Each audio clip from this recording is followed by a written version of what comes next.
are here with Mateo Kehler from Jasper Hill Farms. Thank you so much for joining us today. What a treat. Thank you. And give us, you obviously are standing in a cheese cave of sorts. So Cheese heaven. Cheese heaven. Tell us what you do for Jasper Hill. Well, my brother and I are the founders. My brother started milking cows, and I was the cheese maker. And our roles have shifted over the years, but we're still like deep in the weeds of cheese and farming. My role really is at this point overseeing the forage production, milk production, cheese making, affinage, and sales at Jasper Hill. Many hats. I have a lot of hats, and I have an incredible team, which is ultimately what this is about, is building a community around cheese within our community. And in some ways, our community is becoming a cheese community. Yeah. Where are you located? We're located in Greensboro, Vermont, which is in Vermont's Northeast Kingdom, up in the northeastern part of the state. It's bucolic, beautiful, poor. We call it Vermont's last stand. In some ways, it's like the real Vermont.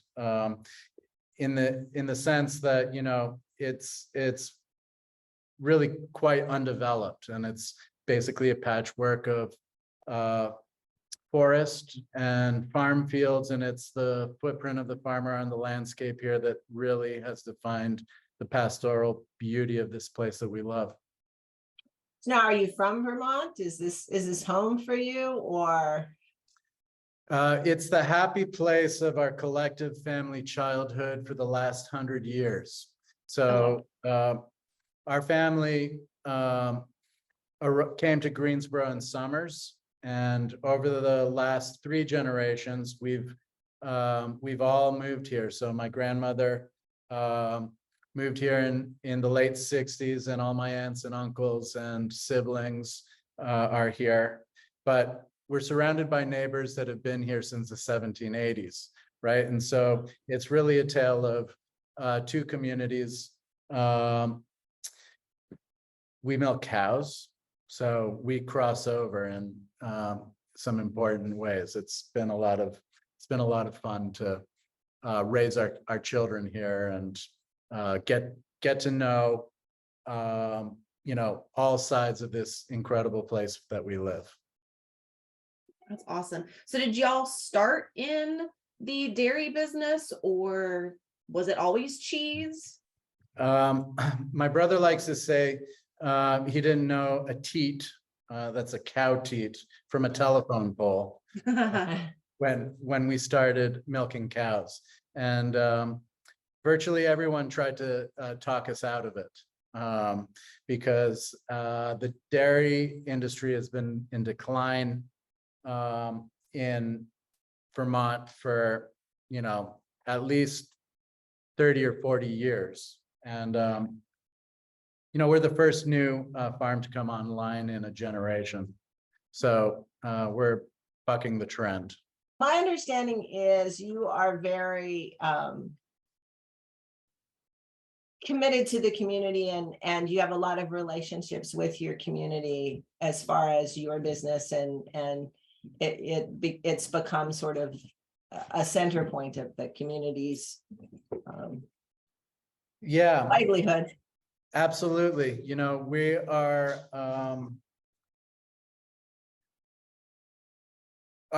cheese is really just a lever that we're yanking on to bring social, cultural, and economic change to this place that we love. Cheese is a way of reversing the flow of capital from this rural corner of the country to urban centers. We love your cheese. Oh, awesome. Well, It's so in good. order for all of this mission stuff to work, the cheese has to be off the chain, right? Oh, Uh, yeah. It's great to have a mission, but if, the cheese is just so, it really doesn't work. People buy cheese once because they believe in your values. And if it's not great, they might not come back again. So, deliciousness really is something that we measure. How do you measure deliciousness? Well, it's we have a sensory program, right?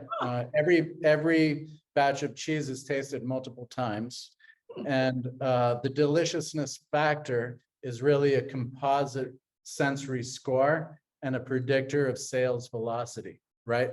So the higher the score, the more delicious the cheese, the faster it's going to move. And we can direct cheese to different markets based on its deliciousness, right? Great.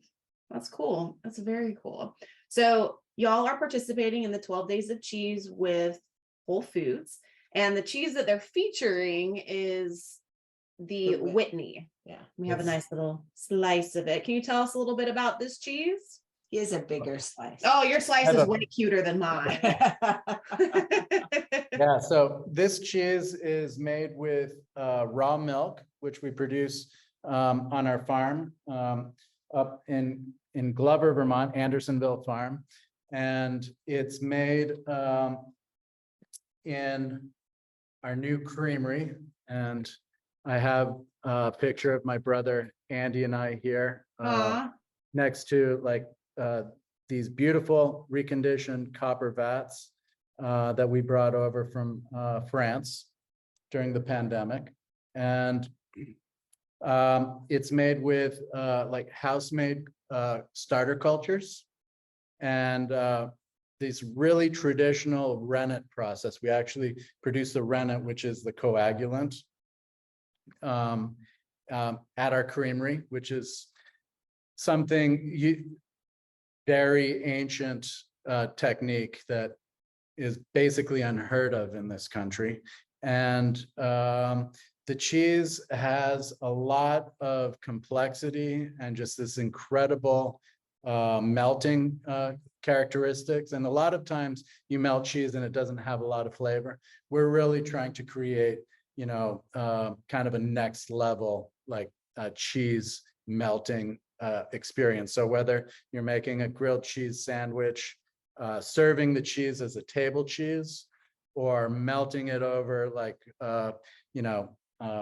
boiled potatoes and having it with pickles, like a traditional raclette. Yeah. You can have kind of next level experience. That's awesome. Well, I'm definitely excited to try it. We've had several of your other cheeses, but I don't think I've tried this one yet. So definitely looking forward to tasting that. Yeah, we've Yeah, tried the harvest. It really is brand new. It's like we created this cheese during the pandemic, and brought it to market at a time when the market was very complicated. And honestly, Whole Foods committed to this crazy volume of cheese for 12 days last March, right? Oh, wow. Wow. It really made a huge difference for us at that moment because sales were terrible. And it's this delicious cheese, but we couldn't sell it because retailers and the rest of our market was feeling really shy about bringing on new products, not knowing if the economy is going to tank and inflation and all the craziness that we've been through. But Whole Foods were way at the front of the line and way in front of the Best in Show award that we won for out of the American Cheese Society this summer. So somebody there knows what's going on. Congratulations. Yeah. Your That was award. big. Yeah, That was that's big. awesome. That was a big one. Well, during the pandemic, wine and cheese saved us, I would say. So you are standing in your cave. Tell us about the cave. So this building is really a complex of 7 vaulted tunnels that are poured in like monolithic concrete, you know, piece of infrastructure that's then buried, right? So we blasted a giant hole in the side of a hill, poured this monolithic structure, and then buried it. And we're in vault 5 right now. And yeah, there's 7 of these with Oh, wow. 5 different environments to ripen different styles of cheese, right? So So like, do you have the same, so you have all of one kind in certain areas? So yeah, all of this is the, all cheddar. This is Okay. all Cabot cloth bound cheddar, right? So we call them vaults because cheese is a form of capital, right? right? And so we're in vault 5. Okay. Well, I'd like to take that to the bank. I know, right? We have had that cloth bound cheddar as well. It's delish. Yep. So the story of the cellars and the story of Cabot cloth bound are linked. We were ripening Cabot cloth bound in our cellar underneath our tiny little cheese house next door, and then it won best in show at the American Cheese Society. But we only had 25 wheels of availability per month. Right. And that made a lot of people pretty upset. They couldn't get the cheese, and it was causing us a lot of grief. So we started, we took that win and our contract with Cabot to the bank and borrowed all the money to build this crazy building in 2006, 2007, and 2008. Very cool. Yeah. It's like So how giant- many wheels of cheese are behind you? Approximately. There are approximately 1,000 per side. Oh my gosh, Yeah, that is Yeah. insane. And he's standing only in one row. There's 2 other rows in that vault. and Yeah. then there's 2 more aisles. Oh, more wow. We are about 30 feet underground right Wow. now is the other part. Wow. Which And does is, that help with the temperature, keeping them at a particular temperature? it does, because the ground temperature here at this depth, at the floor depth, is like 47 degrees. Right, and we're essentially like insulating out the harsh winters and the hot summers is what we're trying to do here. And it works. Yeah. So That's so I'm not sure you know or can tell us, but how many of the Whitney went all around the country for Whole Foods? I'm sure it's a lot. There were Kim knows exactly what the number was. I do. I think it was like, well, it's 1,500 essentially, 1,500 close. It was actually 1,517. Oh my gosh. Yeah. And each wheel is how many? Like 23, 24 pounds. Yeah, about 20 pounds. That's a lot of cheese. There are cheeses that you can only get at Whole Foods. I know some people have sort of exclusive contracts with Whole Foods on certain cheeses. Yeah. Are there some in your line that I can only find at Whole Foods? Yeah, so we do a little button called Hartwell.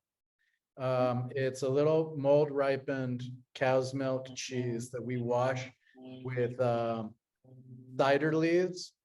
So the spent yeast from cider production at Shacksbury here in Vermont.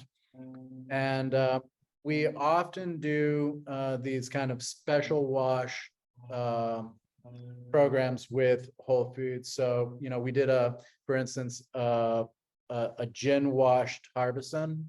I think we Yeah, I had remember that one. one. That one was really Yeah. good. Yeah, we do stuff like that with Whole Foods all the time. And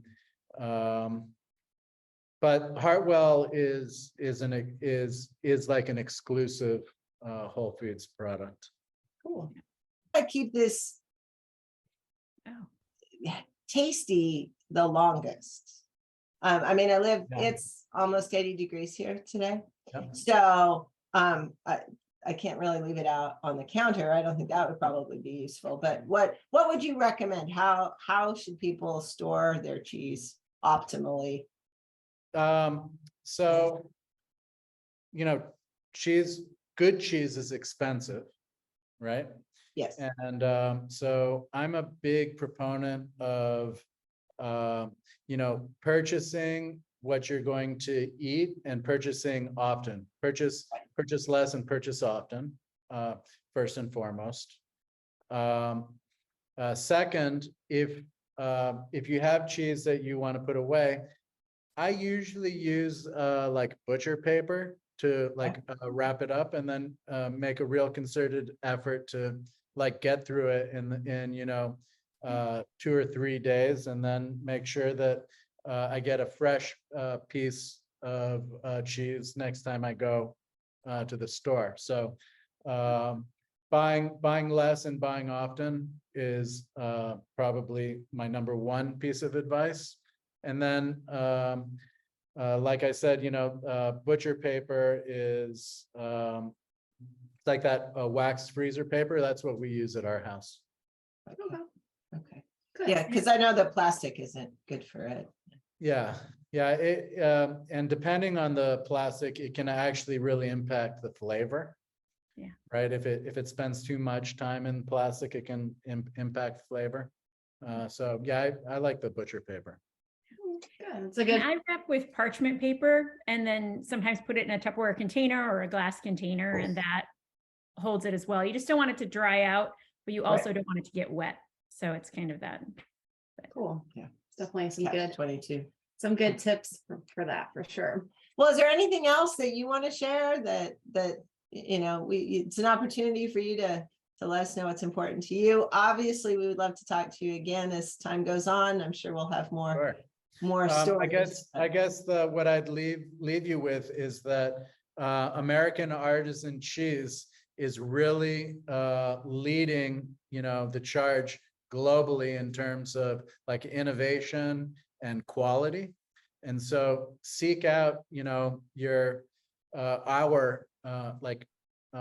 colleagues and, help support this movement that really is revitalizing communities across the country. All right. Well, One we cheese at a shall. time. We love great cheese. So Definitely. Thank you. Thank you so much. Thank you so much for talking to us. I know it was a little short notice. Timing worked out great, but we really appreciate it. And thanks for getting out and advocating for us all. It's awesome. All right.